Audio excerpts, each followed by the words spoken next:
Yo, what's up guys, welcome back to another video. This is a reaction to 11 difficult English accents you won't understand. I saw this video pop up a few weeks ago and I was going to react to it then. I just kind of forgot. But in terms of accents, I mean, there's so many just different accents in like the country that I'm from, England. But then you go to the US, there's so many different accents. Canada, I mean, I've not heard many different accents, but I'm almost certain there is. Australia, again, to me, from what I've seen, I can't really hear differences, but I'm sure there are loads of differences. There are some countries in Africa that speak English as a main language, and there's different accents there. And yeah, just throughout the world, there's different accents of English-speaking countries. And I mean, is there the same? This is going to sound so stupid. For example, French, it's spoken like around the world. I can't comprehend there being multiple French accents, but there obviously is. I just don't think I could really differentiate it, but I don't know, maybe I'm wrong, maybe it's a lot easier if you actually heard it, but we're going to check this out and see. I'm not sure which countries or which accents this is going to go to, but I assume it's all around the world.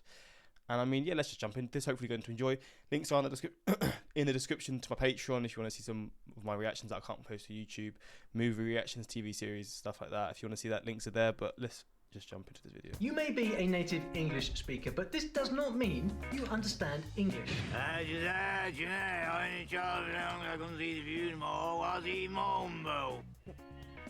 Told you, I found 11 mighty confusing English dialects to test your skills. First, try to guess the country, then guess okay, this is going to be a fun game. The dialect, and if you get it right, you can brag in the comments, but you probably won't. They're going to nationalise them, that'll be the end of all the work. There'll be no good shepherds left either. It's not the young men that are not going to South Africa. They want to get over decent living, they got out there. If you know what a butterloggy is, well, then you might know this dialect. It has the same roots as Scots, and they were once part of the same kingdom. So, bro, what is this? Is like, I don't know if it's Scotland, but is it a region in Scotland or like, what the? While most English accents were influenced by the Saxons, this English was shaped by the Angles. Now, I'm talking about Northumbrian English. This is... I've never heard this in my life. What? The Angles lived mostly in present-day Denmark, and the first time the Vikings invaded England, well, it was right here. So are there some shared Scandinavian words? Well, these words here are Old Norse, so you tell me. Northumbrian has a few varieties. I think the shop owners and the business owners want to do well. All this, that's Geordie, right? There's more park. There's less parking spots, there's more people having to park. And even if you have no idea what he just said, you might know about a more famous version, Geordie. Geordie has its own special character. The Geordie accent stands out so much. It's Geordie, Scouse, and I think Geordie and Scouse are the most like unique in the UK. I mean, you got like down here, which is I forgot the region. What's the word for it? They speak so different as well. I can't remember the name for the accent, but hopefully it will show it here. I think it's Cornish. Maybe. And Corbier Creels. This must be Northumberland like this. Even in the 1500s, the London elite thought that this was the strangest accent. And what is a butterloggy? Well, it comes from a Viking word, and it means a butterfly. Damn. And what if you're calling someone, they say you're telling someone, come over here. Hey, bring your ass here, boy. No, Come here, boy. Come here, boy. Come now. come now. Yeah, come here, come on. Is that sounds like kind of Jamaican or something, but I'm kind of confused. You know this one straight away, then I will be impressed. I will, but I think you need a bit more. We're gonna do a one-night camp somewhere up Madamos or Blanchishes. We're not sure yet. That's Jamaican, no? They sound so Jamaican. We're gonna check the sea state conditions, and once we get up there, we're gonna see what beaches look the best. Take me on your rocks. Gonna see if I cast. Look at them beating up on the inside. Woo. The indigenous Arawak people called it the land of the hummingbird, and this lovely English dialect is known for its sing-song sound. Many pirates came ashore to bank their booty over the years, including a certain Englishman who came looking for the mysterious El Dorado, the city of gold. It's been in Spanish, French, and British hands, and they say that by 1814, this island changed hands 31 times. That's right, I am talking about Trinidad. Trinidad. I was gonna say the Caribbean, but I just thought it was Jamaica. God damn it. With the twin. The island is extremely diverse. African slaves were brought here from other colonies. Immigrant workers were French, German, Chinese, Portuguese, African American, even Venezuelan. And then huge numbers also arrived from India.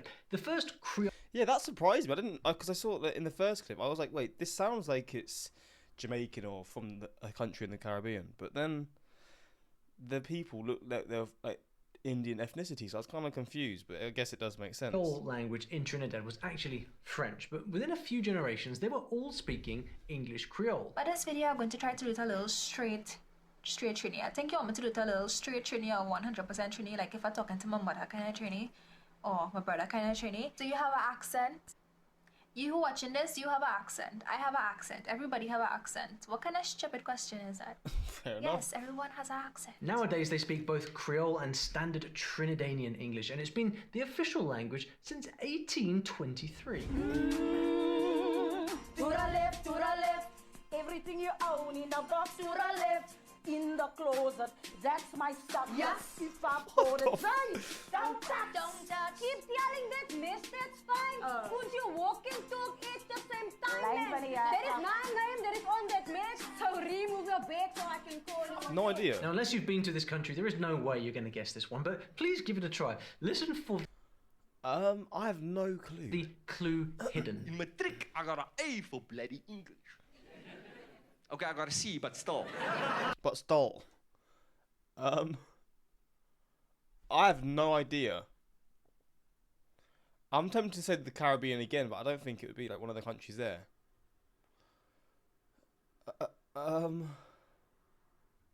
So Caribbean or India, I'm just gonna say. When I went to America, no one bloody understood me. I'm here on Table Mountain, among the most diverse. South African. Africa has many different That was South African. What? English accents, but none are as divergent as that of the Cape-coloured community. I had no idea that was. Wow. I thought I'd been able to guess South Africa when it came. Because I think there's some distinct languages. I get accent. I guess this is a different accent that maybe I wouldn't have known, but especially from an area known as the Cape Flats. Matter of fact, even South Africans have a hard time following Cape Flats English if they didn't grow up in Cape Town, and sometimes even if they did. What? What's the name of the movie? Treintjies. Treintjies. No, Treintjies. Treintjies. What's the name? Treintjies. No, I told you Treintjies. Treintjies. Tell me again. I told you. Take a kiss.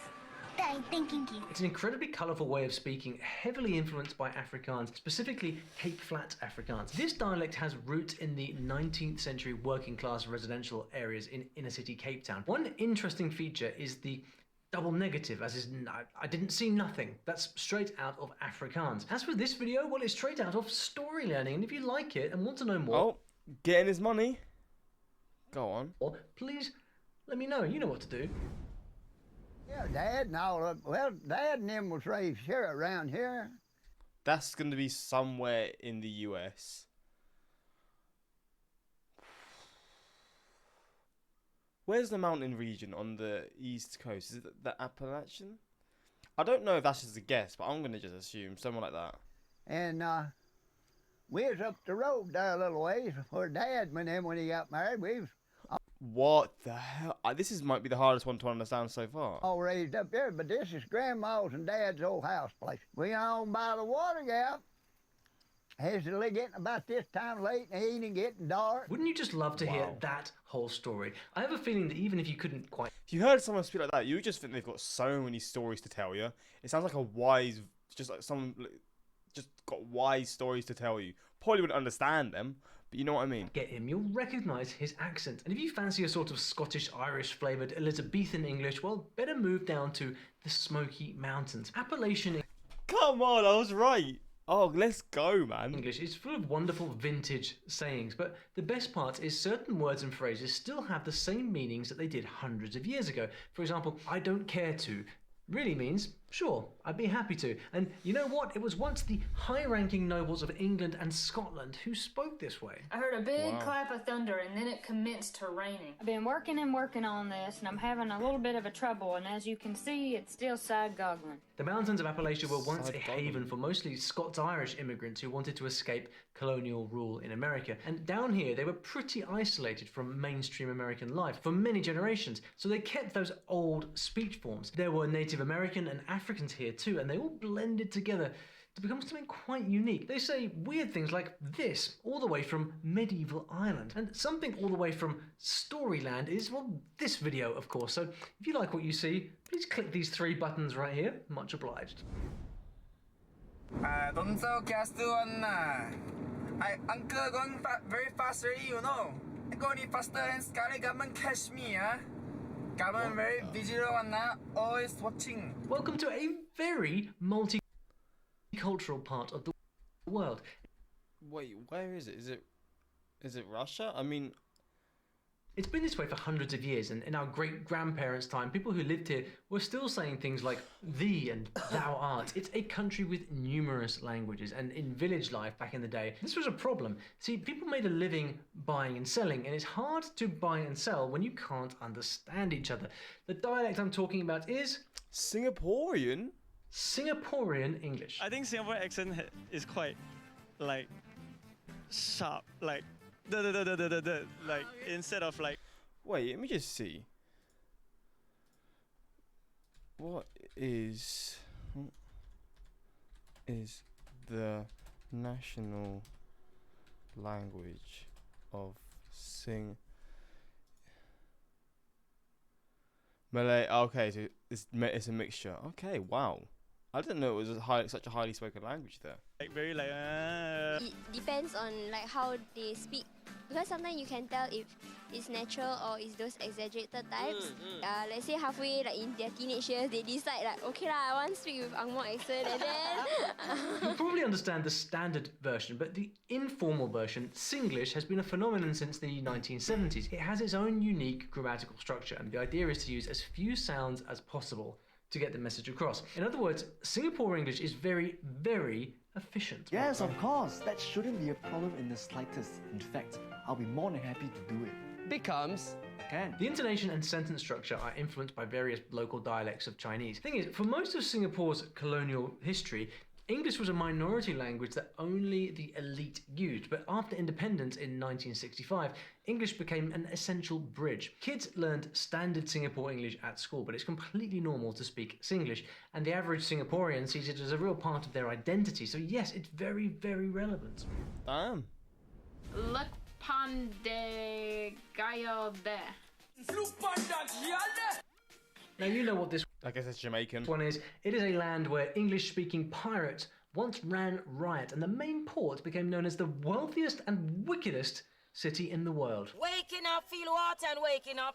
Right through the house, through the bathroom, through every door, kitchen door, every door. The first people in Jamaica were the Arawaks, who arrived in canoes from South America about 2,500 years ago. Next came the Spanish and then the English, and both brought slaves that they'd captured in Africa.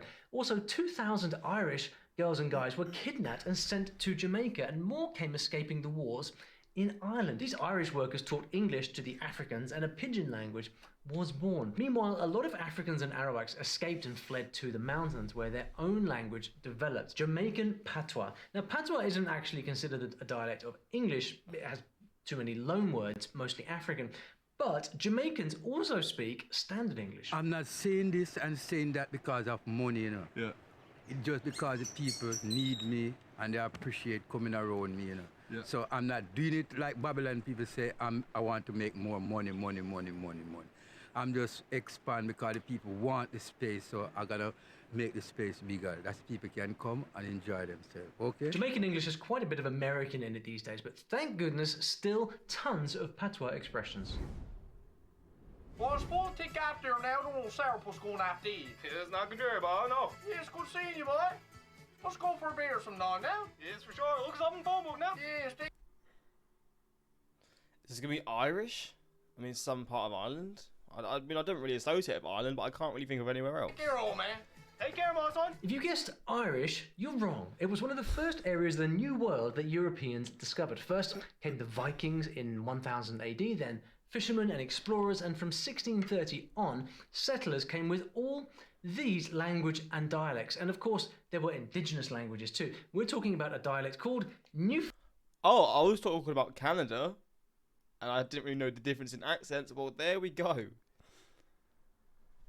God damn, it's weird as well, because obviously this is Newfoundland. I guess this region the French and English speaking region? Because I know Quebec's like here, and then that's mainly French.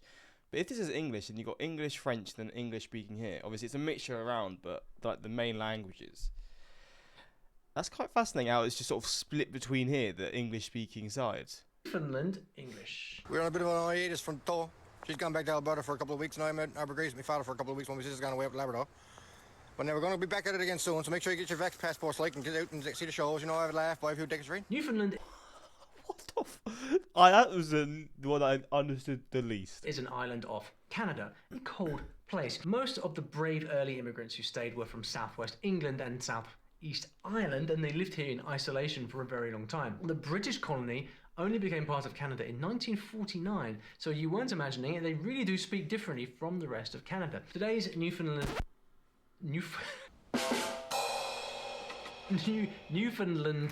there we go, have English, Scottish and French in them, but they are mostly of Irish descent. They say the dialect sounds quite 18th century Munster Irish, and there are even a few traces of Irish Gaelic left in the grammar.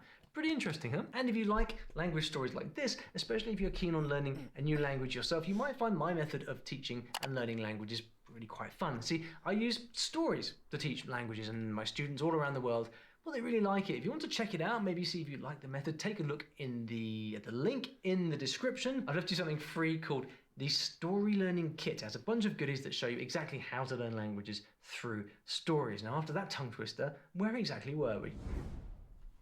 Getting his money. Listen to me. If a guy needs man tell you on yourself, just know. Relax. Relax. Don't hype up. When a guy needs man tell you on yourself, damn.